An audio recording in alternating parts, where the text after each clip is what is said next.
Bünyesinde çok güçlü efsaneler barındıran Hint mitolojisi kadim bir geçmişe sahiptir. En eski Hint söylenceleri ülkeyi M.Ö. 1500 dolaylarında istila eden Ari halkların kültürlerine aittir. Daha sonraları Hindular, aralarında yaratılış ve Rama söylencesi de bulunan bu söylencelerden kimilerini kendilerine uyarlayarak benimsemişlerdir. Her toplumun geçmiş kültür, inanç ve yaşayış sistemleri kendisine özgü karakterleriyle yazılı ya da sözlü olarak günümüze kadar ulaşır. Mitoloji, toplumsal değerleri ayakta tutan en önemli kültürel unsurlardan birisidir. Bunun en bariz görüldüğü mitoloji, kadim Hint mitolojisidir. Hint toplumu bundan binlerce yıl önce ortaya çıkan kahramanlarını Hinduizm içerisinde günümüzde de yaşatıyor. Sanskrit dil, Hint-Avrupa dil ailesinin en eskisidir. Sözcükleriyle Batı dillerinin sözcükleri arasında büyük benzerlikler vardır. Hint mitolojisi Sanskrit dilde yazılmıştır. Bu yüzden Hindologlar Sanskrit diliyle uğraşırlar. Çünkü Hindistan'ın en eski dili bu dildir. Tabii onu önemli kılan sadece eski olması değil, tüm kültür birikiminin bu dille yazılmış olmasıdır. Mitolojisinin bu dilde olmasıdır. Vedalar, Brahmanalar, Aranyakalar, Upanishadlar, Mahabharata destanı, Ramayana destanı, Harivamsha, Puranalar, saray destanları, dramlar, tiyatro eserleri, masal edebiyatı, bilimsel edebiyat hep bu dilde oluşturulmuştur. Hint mitolojisi son derece renkli ve içine girdikçe karmaşıklaşan görkemli bir birikimdir. Bu birikime ait en eski yazılı belgeler Vedalardır. Yaşanan toplumsal ve siyasi gelişmelerle birlikte mitolojide değişiklikler göstermiş ve kimi tanrılar gücünü yitirerek sahneden silinirken yerini yeni tanrılara bırakmışlardır. Bu nedenle Hint mitolojisini kesintisiz bir bütün olarak ele almak yanlış olur. Hint mitolojisini gerçek anlamda anlamak, Vedik ve epik olarak iki temel döneme ayırmakla mümkün oluyor. Dünyadaki tüm mitolojiler içerisinde belki de en karmaşığı Hint mitolojisidir. Bunun nedenlerinden biri Hint mitolojisinin çok eskilere dayanmasıdır. Yayıldığı geniş coğrafya ve derin tarihle birlikte insanların sürekli kültür bağlamındaki üretkenlikleri onu böylesi bir derinlik ve karmaşıklığa sürüklemiştir. Bu bağlamda Hint mitolojisi oluşturulmaya başladığı kadim zamanda ve sonraki zaman içerisinde hem yaşanmış hem de yaşatılmıştır. Hinduların en eski dinsel kitapları olan Rig Veda'nın 3000 yıldan daha eski olduğu sanılıyor. Bu eski kitabın bile efsanelerin ortaya çıkışından çok sonra yazıldığı sanılmaktadır. Hint dini, kültürü iç içe geçmiş bir mozaik halindedir. Onun karmaşıklığı da esasen bundan kaynaklanır. Hindu dini çok sayıda farklı dinsel bakış açılarını bağdaştırdığı gibi pek çok farklı yaratılış söylencesini de kabul eder. Güneşle ilişkilendirilen Vishnu ve fırtınayla ilişkilendirilen Rudra Hindulardan önce de vardır. Hindular Vishnu'ya birinci derecede önem vererek Rudra'yı onun yıkıcı yönünün temsili olarak görmüşlerdir. Hint mitolojisi kendi içinde çok girift ve karmaşık bir yapıyı arz eder. Hint mitolojisinin kaynakları, evrenin ve insanların yaratılışları, tanrıların hikayeleri, insanlar arasındaki mücadeleler, yaratıklar, canavarlar, efsaneler, kahramanlar ve destanlarla birlikte bu kültür apayrı bir derinliktedir. Örneğin yeniden doğuş düşüncesi bir Hindu kavramıdır. Hindu yaratılış söylencesi Vishnu'yu 3 biçimde ortaya koyar. Dünyadaki yaşamın yaratıcısı Brahma olarak, dünyadaki yaşamın koruyucusu Vishnu olarak ve dünyadaki yaşamın yok edicisi Rudra olarak. Söylence Vishnu'nun nasıl sık sık dünyaya indiğini, tanrıları ve ölümlüleri kötü varlıklara karşı korumak için insan kahraman olarak nasıl yeniden dünyaya geldiğini açıklar. Zamanın ve yaşamın sonsuz döngüsel doğası da bir Hindu kavramıdır. Yaratılış, başı ve sonu olmayan bir döngünün parçası olarak bir yeniden yaratılıştır. Evren doğumundan olgunluğa ve ölümüne tekrar tekrar durmadan ilerler. Dünyadaki yaşamın 4 aşaması tekrar tekrar ideal altın çağdan karanlık çağa ve tekrar altın çağa ilerler. Vishnu evrenin tekrar tekrar yaratılıştan dağılmaya doğru olan döngüsünü yönetir. Böylece Hindu düşüncesinde tüm görünürdeki farklılıkların temelinde bir birlik örüntüsü vardır. Vishnu yaratır, korur ve yıkar. Adı ve rolü değişir. Fakat Büyük Tanrı aynı kalır. Altın çağa kaçınılmaz olarak karanlık çağa ve o da tekrar altın çağa dönüşür. Yunanlıların 4 çağı gibi Hint çağları da toplumun ahlak parçalanmasını ortaya koyar ve insanların birbirlerine karşı bencil ve adaletsiz davranışları yüzünden nasıl kendilerine acı getirdiklerini gösterir. Her seferinde çağlar daha da kötüleşir. Son çağ her zaman zulüm, acı, keder ve gereksiz ölüm zamanıdır. Mitoloji ile iç içe olan destan en genel anlamıyla aziz ve kahramanların olağanüstü serüvenlerini anlatan hikayelerin adı olup edebiyatın bilinen en eski türlerinden birisi olarak adlandırılıyor. Efsane ise eski çağlardan beri kuşaktan kuşağa aktarılan olağanüstü varlıkları ve olayları konu edinen öyküleri karşılıyor. Bu yönde Hint mitolojisi apayrı bir efsanevi boyutta ve destansı derinlikte. Kuzey Hindistan'da geçen destanlar ve içinde geçen hikayeler, Hint halkını edebi yönden etkilemekle birlikte dini inanış açısından da onları yönlendirmiştir. Bu kapsamda eski Hint destan edebiyatında Ramayana, Mahabharata ve Harivamsha önemli bir yere sahiptir. Hint mitolojisi, Hint kültürünün zamana bağlı bir sonucudur. Hindistan tarih boyunca çok uluslu, çok dilli, çok kültürlü, çok dinli, renkli bir mozaik olmuştur.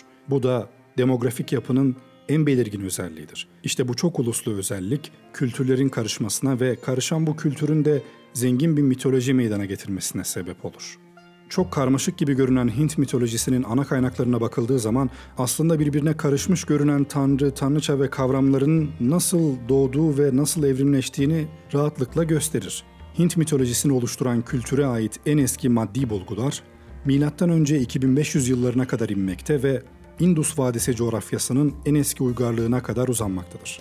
Buluntular doğrultusunda başlangıçta çiftçi olan halkın yüzyıllar içinde evrimleşerek M.Ö. 2300 ila 2000 yılları içerisinde kent yaşamına ulaştığı ve Mezopotamyalılarla ticaret yaparak zenginleştiği ve uygarlık düzeyine ulaştığı görülüyor. Ancak tıpkı Mezopotamya uygarlık tarihinin Göbekli Tepe gibi bulgularla M.Ö. 10.000'e kadar uzandığı göz önüne alınırsa, Indus uygarlığının da sanılandan eski tarihlerde geliştiği tahmin edilebilir. M.Ö. 1500 ila 600 yılları arasında Veda toplumu denilen yeni bir uygarlık ortaya çıkmış. Bu toplumun diliyle Yunan, Roma, İran ve Orta Asya dilleri arasındaki benzerlikten yola çıkarak Veda uygarlığının Afganistan yoluyla Hindistan'a ulaşmış istilacılar olabileceği tahmin ediliyor. Bütün bu tarih bilgileri ışığında Hint mitolojisinin oluşumu uzun bir sürece yayılmış. Sanskrit edebiyatının ilk kaynakları Vedalar, Hint mitolojisinin ilk ve ana kaynaklarıdır. Bilmek anlamındaki vid fiilinden türetilen bilgi anlamındaki Vedaların ilk yazılı örneklerine M.Ö. 1500'lere tarihlenen birikimler anlamındaki Samitatlar adlı kitaplarda rastlanmaktadır. Hindular Vedaların yaratılıştan bu yana var olduğuna inanır. Vedaların en yeni bölümleri yaklaşık M.Ö. 500 senesi civarında ortaya çıkmışken en eski metin yaklaşık M.Ö. 1500 yıllarına aittir. Fakat birçok Hint bilimci metinler yazılmadan önce sözel gelenekte mevcut olduğu kanaatindedir. Yüzyıllar boyunca nesillerden nesillere aktarılan, ağızdan ağza nakledilen Vedalar, Hinduların mistik, kutsal metinleri olmalarının yanı sıra içerikleriyle dünya edebiyatında da özel bir yere sahiptir. Hindular tarafından tanrı sözü olarak kabul edilen Vedalar, Hint tanrıları düşünce ve duygularının ifadesi olarak karşımıza çıkmaktadır. Aryan dil edebiyatının tamamını içine alan bir terimdir. Hinduizm dinine inananlar için kutsaldır ve yine bu dine inananlar için açığa çıkmış bilgidir. Veda kelimesi bilgi manasına gelir ve İngilizce farkında olmak manasına gelen vid sözcüğüyle aynı kökene sahiptir. Birçok Hindu Vedaların yaratılışın başından beri var olduğuna inanır. Hint mitolojik kaynakları Vedik ve Epik dönem olarak iki döneme dayanır.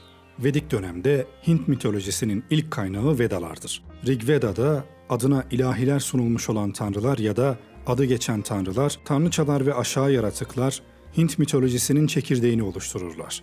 Veda edebiyatı dörde ayrılır. Samhitalar, Brahmanalar, Aranyakalar, Upanishadlar. Samhitatlar genelde mantralardan oluşur. Yani ilahi sihir, melodi ve kurban bilgisi ve bunların formüllerinin yer aldığı koleksiyonlardır. Bu kitapların en eskisi 1028 ilahi ve 10 kitaptan oluşan Rig Veda metinleridir. Brahmanalar Vedik dönemin diğer bir kaynağı. Brahmanalar yani bilgili din adamlarının açıklamaları. Bunlar kurban törenleriyle ilgili metinlerdir. Bu eserlerde tanrılar yerine eskiden pek önemi olmayan Prakapati, tanrıların ve ifritlerin babası yüceltilmektedir. Onun yerini ise daha sonra edebiyatta Brahma alır. Aranyakalar, Brahmanalara ek olarak yazılan, ana konusu kurban sembolcülüğü, mistisizmiyle Brahman felsefesi olan ve orman çilekeşleri tarafından oluşturulan orman metinleri anlamındaki Aranyakalardır. Bu orman metinleri, orman çilekeşlerinin üzerinde çalıştığı Vedaların geçerlilik kazanan kısmı haline gelmiş. Upanishadların en eskileri de kısmen bunlara dahil edildi. Bu yüzden Aranyakalar ile Upanishadlar arasında kesin bir sınır çizmek zor. Upanishadlar sözcüğü bir kimsenin yakınına oturmak, dizinin dibine oturmak eyleminden türemiş. Ve bu ifadeyle öğrencisinin hocasının yanına oturup ondan gizli bilgileri alması anlatılmaya çalışılmış. Epik dönem ise eskiyen Vedik dönemin mitolojik malzemesi epik dönemde yerini yeni tanrısal güçlere, yeni din anlayışına bırakmıştı. Bu sırada Vedik tanrılar tamamen ortadan kalkmadılar ama eski önemlerini yitirdiler. Veda dönemlerini simgeleyen baş tanrı Indra'da bir güç karşılaştırması yapılan ve Brahmanların ne kadar üstün olduğunu ispatlayan bir ilah olarak kaldı. Hint mitolojisinin ikinci büyük kaynak grubu destanlar ve Puranalardır. En eskisi Ramayana olarak kabul edilen destanların M.Ö. 200 ila M.Ö. 400 tarihleri arasında yavaş yavaş yazıya geçirildiği tahmin ediliyor. Nepal ve Hint kültürünün bir alt kümesi olarak algılanan Hint mitolojisi, tek düze bir yapıdan çok farklı gelenek, sınıf, felsefe ve coğrafyaya sahip insanların bir araya getirdiği öyküleri temsil etmektedir. Kutsal metinler olan Vedalardan ve ondan sonraki kuşakta ise büyük destanlardan beslenmiştir. Hint mitolojisinin gelişimi M.Ö. 2500 dolaylarında Indus Vadisi'nde coğrafyanın en eski uygarlığıyla başladı. Bu vadi, insanlık tarihinin en eski söylencelerinin yankılandığı Hint kültür ve mitolojisinin merkeziydi. Daha sonra buraya Afganistan yoluyla gelen Ari istilacılar, Veda toplumu denilen yeni ve karmaşık bir uygarlığın ortaya çıkmasına zemin hazırladılar. İşte kadim Hint mitolojisinin oluşmaya ve olgunlaşmaya başlaması böyle uzun bir sürecin içinde oluştu. Buna Hint mitolojisinde Vedik dönem denir. Yüzyıllar boyunca nesilden nesile ağızdan ağza aktarılarak meydana gelmiş olan Vedalar, dünya edebiyatında ayrı bir yere sahip oldu. Hindular tarafından tanrı sözü olarak kabul edilen Vedalar, onların düşünce ve duygularının mitolojik bir yansıması oldu. Bu Hint mitolojisinin birinci evresiydi. Daha sonra Hint mitolojisi, dünyaca meşhur olan destanların etkisinde gelişmeye başladı. Bu dönem M.Ö. 200 ila M.Ö. 400 tarihleri arasında yer alıyor. Gerek Vedik dönemdeki zenginliği ve gerekse epik dönemdeki benzersiz destanların içeriğiyle Hint mitolojisi sıra dışı bir mitolojidir. Mükemmel anlatıları ve efsaneleriyle tarih boyunca büyük ilgi ve merak odağı olmuştur. Bir sonraki bölümde Hint kültür ve mitolojisine daha derinlemesine ineceğiz. Bir sonraki bölümde görüşmek üzere. Kendinize iyi bakın, hoşça kalın.